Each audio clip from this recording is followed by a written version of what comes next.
once again we are with you about discussing creative nonfiction. In the previous lecture, we were focusing about memoir, and today we are going to focus the autobiography. Autobiography stands for the internal whole life and journey of one person. For example, starting it with beginning, ending with the death, or any kind of proper losing story.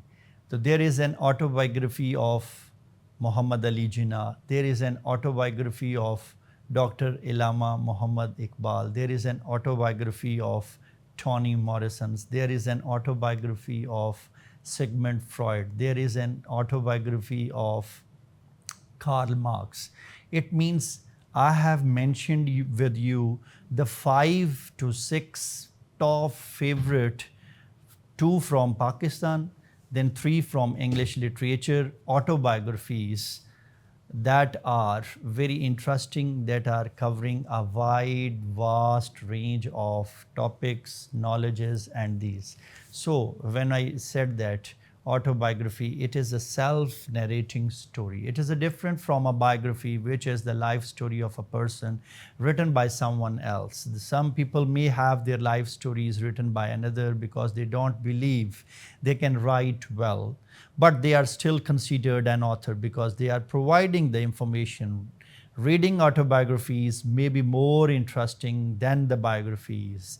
Thoughts of the persons, they are instead of someone else interpretations, what you are having the things in examples of autobiography. One of the United States forefathers wrote prolifically, means a lot, about news, life, and common sense. His reading, quotes, advices are still used today, and his face is on the $100 bill.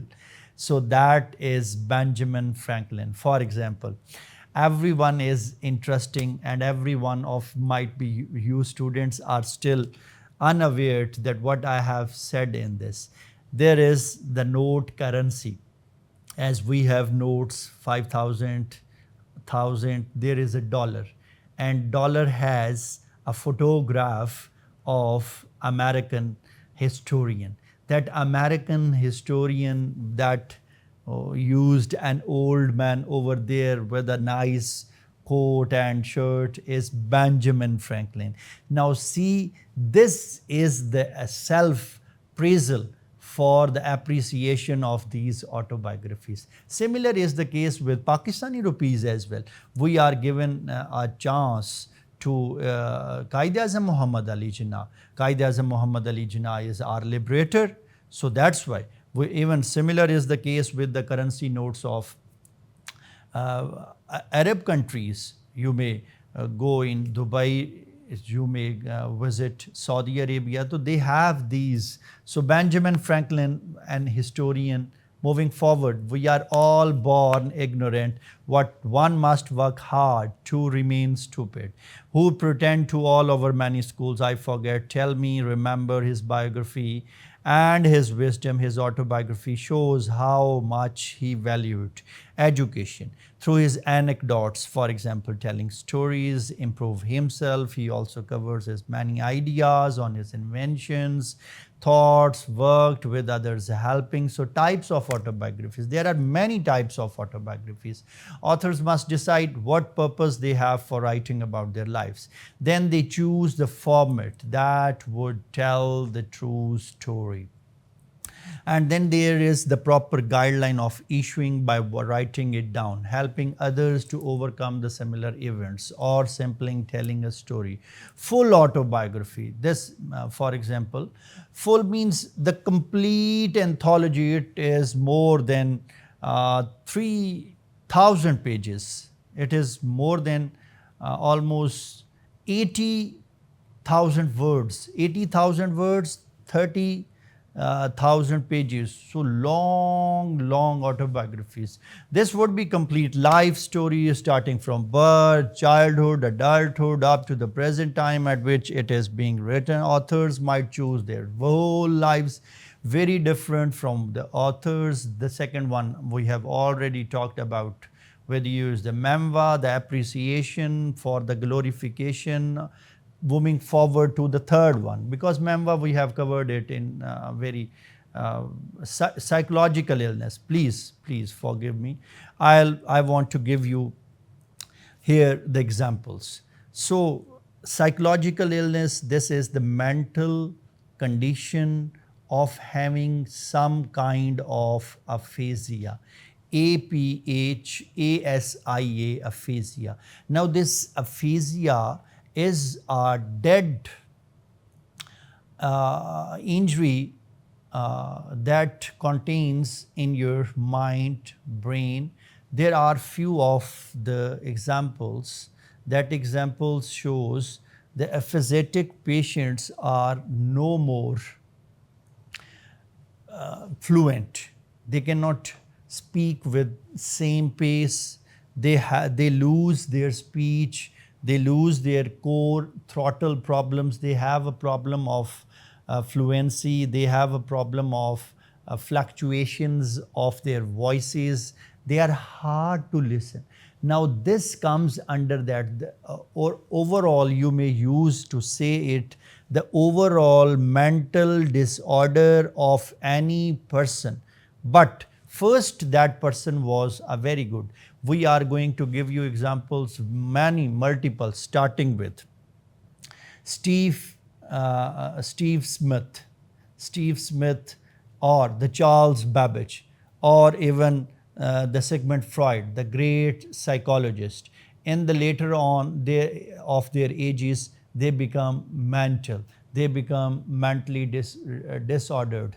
They become almost aphasetic patients. So when the writer is writing about that calculative time, about that portion, they lived at any hospital, they lived at any therapy centers, they are left with national psychiatric hospitals. So that domain of rehabilitation process, so that days which were being measured, they were being told their old stories, they were being trained by the therapist, by the psychiatrist, by even the psychological experts, by the philosophers, psychologists, that you have achieved this, you have attained that, you have gained that, but they are hard to remember. Now this shows they had completed all those victories, but now they are unable to understand. They are unable to understand the psychological patients. So this patience of imbalance, so this patience of unconsciousness, now through their unconsciousness they cannot remember their achievements, their significances, their traits, their works. So this is how this treatment is. There are multiple books on the key personalities, how they are mad, how they gone mad. Somewhere it is the stress of their work, sometimes it is their issues of their day-to-day routine, sometimes it was the extraordinary, means extravagant pressures height created. Similarly, you can take the concept of Abdul Qadir as well. And the later on his mind was not working well. Now the great brain and the last days, so there is always the psychological illness of these philosophers, the overall end of those stories. It is being discussed in these heading. Moving forward, therapists are specialists who listen to people's problem and help them to feel better. But many people find writing down their story is also. Then there is confession. Just as people share a psychological illness, people who have done something very wrong to find help tips, to share their stories. I give you examples over here from once again English novel.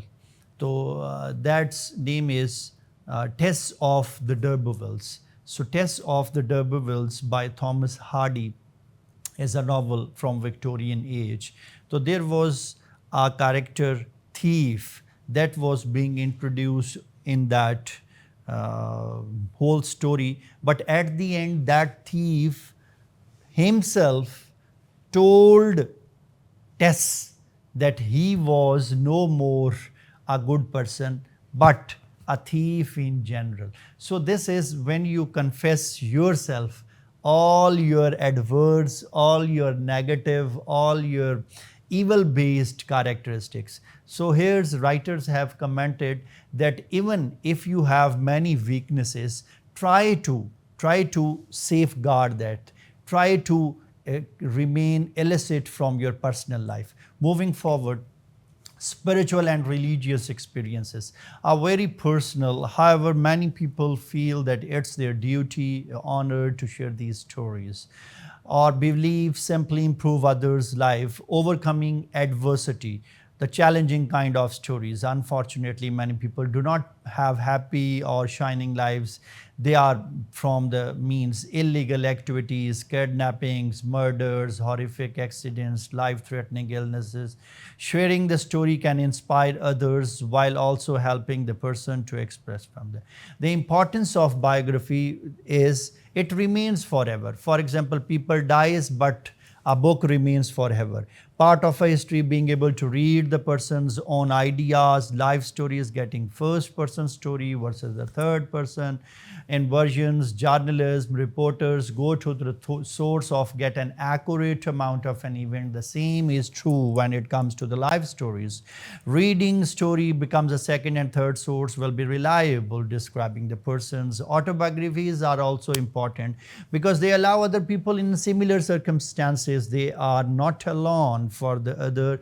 Writing the autobiography allows them to heal as they express their feelings, opinions. Autobiographies are also an important part of history. For examples, autobiography in literature examples gives you the lasted almost 100 years is that Helen Keller, for example, there is a key essay that is 3 Days to See by Helen Keller. She was blind, so she develops that if Allah Almighty or God gave me an eyesight, I want to see 3 days. The first day, the simple process of sun rising, then is the sun setting, then is the parents' role. So she lived throughout in a kind of means disability. So according to that disability, she was not being, this was just her imagination. So moving forward, also had a life story written and televised multiple times. Students only read and learn about the young girl who went blind, deaf, 19 months of age, learned to speak. She learned Braille's and soon became an activist for helping blind, deaf people across the nation. She died in 1968, but her autobiography is still helping in others. Even in the days before the teacher came, I used to feel along the square, the boxes, hedges, guided by the lilies. There are two fit temper. I want to find comfort, to hide my face in the cool flowers. Wander happily from spot to spot until coming suddenly upon a beautiful vine I recognize. So these all are a long examples. These are all are the long examples of Helen Keller. The farther end of the garden. Example 2 we are taking about. The middle and high school students about Nile by Elie Wiesel. His story is a memoir covering teen from the comfort of their own home to be families before ending in a Nazi's person group. His book is not description. He brings to life horrors, Hitler's reign of terror by the diary of Anne Frank, another type of an autobiography that shows young Jewish girls' daily life of hiding from the Nazis to her the event capture of that. These are the differences of autobiography. Army is advancing with giant studies. Hitler will not be able to harm us. Yes, even doubted his resolve to exterminate us annihilate an entire people, wipe out population desired in the middle of the 20th century. And thus my elders concerned themselves with all major techniques, politics, Zionism, Batnos. Even Moises, the battle of that silent, he was very talkative. So winding it up, I would like to say that today we covered maximum portion of autobiography. Stay blessed. God bless you. Allah Hafiz.